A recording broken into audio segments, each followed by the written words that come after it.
Thanks for tuning in to my YouTube channel, Chapter 26 in Job. We're going through the book of Job and studying this man and his life, and it's a beautiful example that God has given us. Job is thought to be one of the oldest books of the Bible, if not the oldest book of the Bible. And the literature and the language of this book is just extraordinary. It's clearly much different than anything else in the Bible that I can tell. And it's really profound. It's filled with wisdom, and it's for our benefit. And I kind of sometimes think that Job went through all these trials and sufferings and losing his family and his flock and his herd and his wealth and everything that he knew and God allowed this to happen for our sake, to give us some understanding of what goes on behind the scenes of the physical realm between Satan and God, and the nature of Satan and the nature of God. And I do look at this whole book of Job as God commended Job, and Satan was tagging along with some angels, which I don't know how he would do that or how he would enter the presence of God. We don't know. But he was in the beginning of Job. And God says, have you considered my servant Job? He fears God and he shuns evil. And in other words, God thought highly of Job. He spoke highly of Job, and he recommended Job, and allowed Job to be put through horrendous tests that you and I probably don't even understand or can shake a stick at. But maybe not. Maybe we've been through a lot of hard things. But anyway, we're in chapter 26, and Job is just about to respond to Bildad and his other friends, Eliphaz and Jabad. Bildad, Eliphaz, and Zophar. So those are the three so-called friends, Bildad, Zophar, and Eliphaz.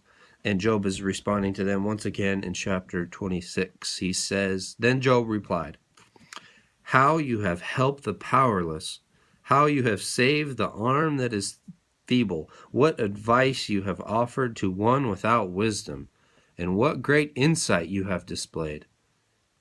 Who has helped you utter these words, and whose spirit spoke from your mouth?'" Job is being completely sarcastic here. He's mocking his friends because they're not any help to him at all, and they're not bringing any comfort or resolve or the things that Job needs. And they think they're pretty smart, and Job is saying, "Oh my goodness, you're talking." He's mockingly saying, "Oh my gosh, you're talking to a man who has no idea what you're talking about. This is just incredible." And of course, Job's being sarcastic.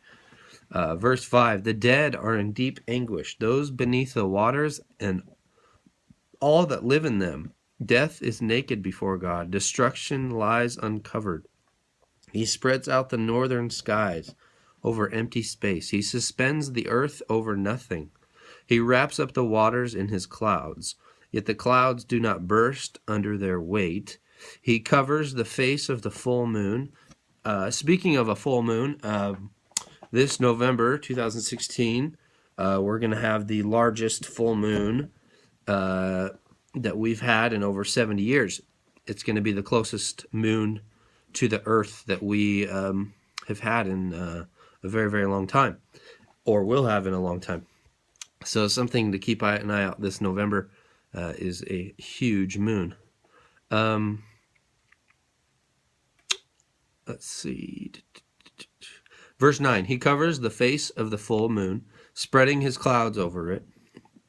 He marks out the horizon on the face of the waters for a boundary between light and darkness. The pillars of the heavens quake, aghast at his rebuke. By his power he churned up the sea. By his wisdom he cut Rahab to pieces." Now, who is Rahab here? In verse 12, I think it's worth note. This is not Rahab that helped the spies. That's not what Job is referring to here.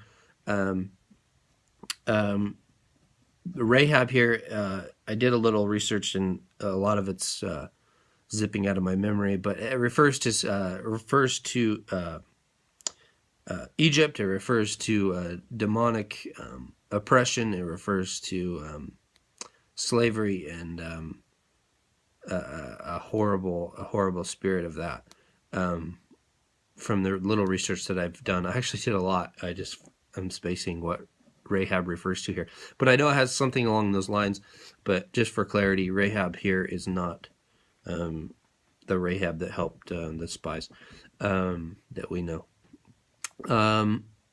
By his wisdom, he cut it to pieces. He destroyed it, dismantled it, took it apart. Verse 13, by his breath the skies became fair. His hand pierced the gliding serpent. And these are but the outer fringe of his works. How faint the whisper we hear of him. Who then can understand the thunder of his power? That's a beautiful verse 14. It finishes out really beautiful. Who then can understand the thunder of his power? Ever been in a thunderstorm and just been surrounded by thunder that's incredibly loud? I was just weeks ago, and you can't understand it. You don't know where it's coming from. It's something that's awful, and it's something that's awesome at the same time. And it's describing that God created that. God in his infinite wisdom knew how thunder was supposed to respond and how it was supposed to react and where it was supposed to explode, and it's just an incredible thing. So Job is bringing that to light. But let's chapter 26, and we'll just keep going into chapter 27.